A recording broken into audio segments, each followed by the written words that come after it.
It's more than just a job for me, it's a part of my life and something that I love.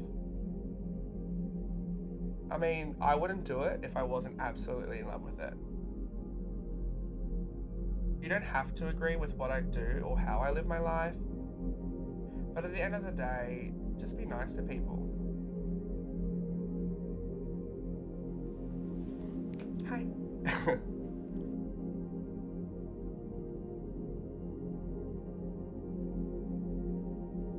My name's Maxine Taxi and I'm a professional Australian drag queen. So this will be the 3rd year since I first got into drag. So there are 2 really popular questions we do get asked. One is probably where does your dick go? Which I'll leave it for you to decide. And then the other one is probably, do we want to become women or are we transitioning to become women? And most of the time it's not the case, which I think is a big misconception for all drag queens. So drag queens are usually men who dress up as women for a performance, usually over the top, colourful, glittery, sequiny, whatnot.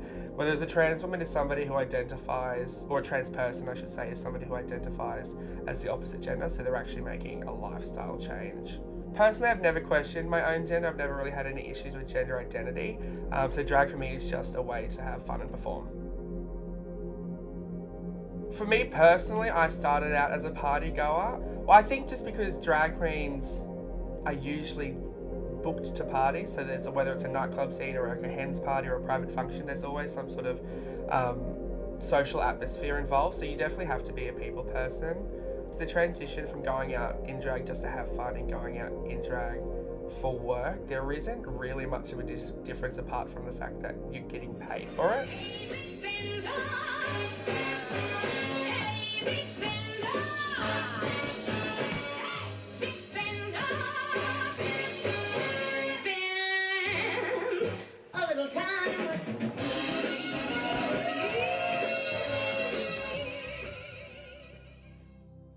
Coming out as gay wasn't really an issue, it was just a given, like it was common knowledge really, whether I wanted to acknowledge it or not.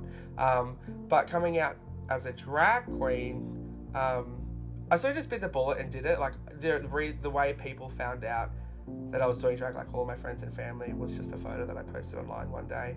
I didn't bother telling anybody, I just went for it.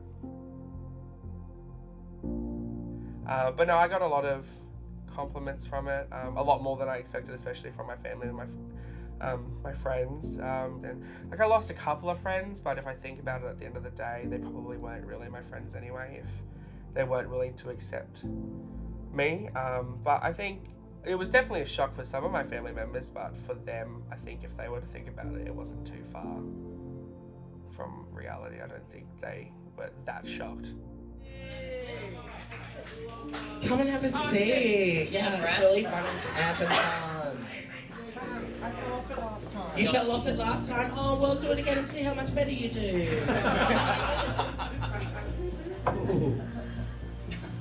How you going, Maxine? I'm good, thank you for asking. Like people ask me how much do I weigh, not how tall am I, because that's whatever. Just stupid shit. Like, have you had sex in drag? Answer's yes. Like, just stupid. Just anything. Personal questions, like, did your parents hate you? It's just a clusterfuck, really.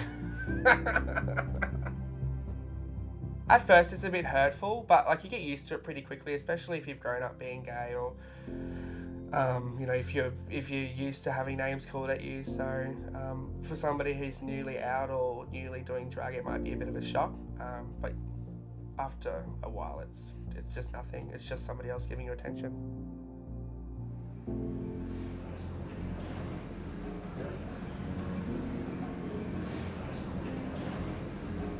Number 19, that's how old I am. Number 19. 73. So I'd finished a gig one night and I had gone to the beat, obviously, just to have a bit of a party, and within like 10-15 minutes of me being there, I had somebody run up behind me and rip my wig off. Now, it doesn't sound like a big deal, but the wigs are glued on with like a medical grade adhesive, like an industrial strength glue. So when he ripped it off, it actually pulled out all of the hair from like my temples down, and it really hurt. It made me think that the safe space that I was in isn't always 100% a safe space, you know what I mean? But at the end of the day, you don't want to think about it too much. You just sort of, you know, you wipe it all off at the end of the day, go to sleep and wake up, and new day's a new day.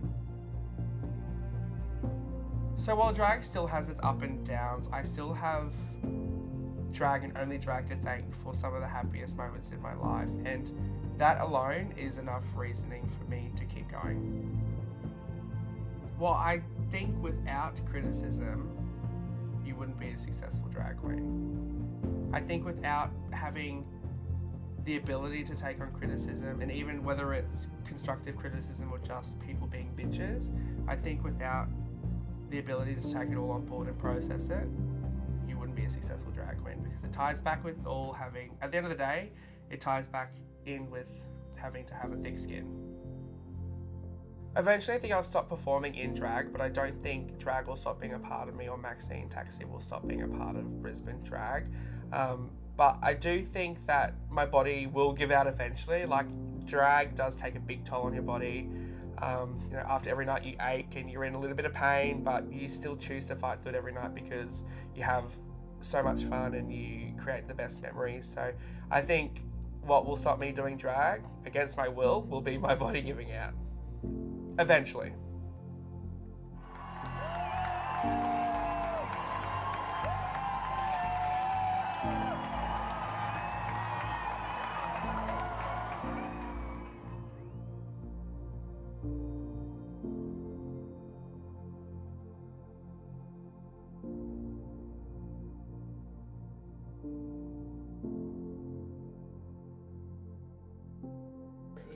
And cut.